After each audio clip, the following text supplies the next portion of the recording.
sa likod ng pisara. Sa likod ng pisara, isang guro ang humahakbang, hindi sa entablado ng mga palakpak, kundi sa tahimik na silid, sa init ng araw, tangan ang isang kapirasong tisa na tila sandata sa digmaan ng kawalan.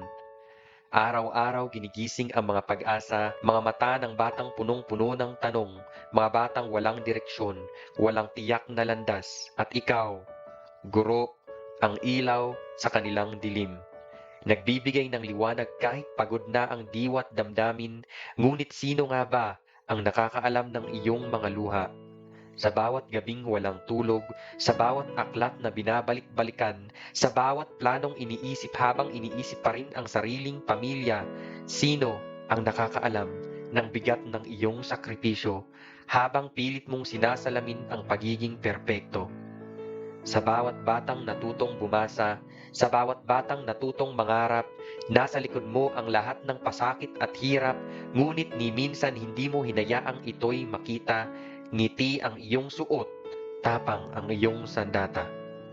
Guro, ikaw ang tulay sa pagitan ng pangarap at katotohanan, ikaw ang apoy na nagbibigay init sa puso ng kabataan, sa kabila ng mundo ng kakulangan ang puso mo'y laging handa, handang ibuhos, handang isakripisyo. Ngunit sino ang magtuturo sa iyo ng pahinga? Sino ang mag-aaruga sa iyo sa oras ng pagod? Habang patuloy kang nagtatanim ng pag-asa, sana na may mabigyan ka ng kapayapaan. Sa likod ng bawat matagumpay na estudyante ay isang gurong halos hindi na magpahinga. Sa likod ng bawat pangarap na naabot ay isang gurong hindi tumigil sa pagmamahal. Guro, salamat. Salamat sa iyong kabayanihan. Salamat sa mga luhang itinago mo para lamang kami itaguyod sa aming mga pangarap. Ngayon, kami nakatindig dahil sa iyo, dahil sa iyong walang kapantay na pagmamahal. Salamat, Guro.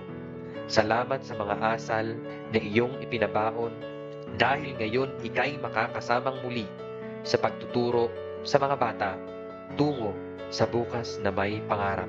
At para po sa mga guro, Happy Teacher's Day. Naway ang Diyos ang gumabay sa inyo patungo sa kinabukasan. Maraming salamat po.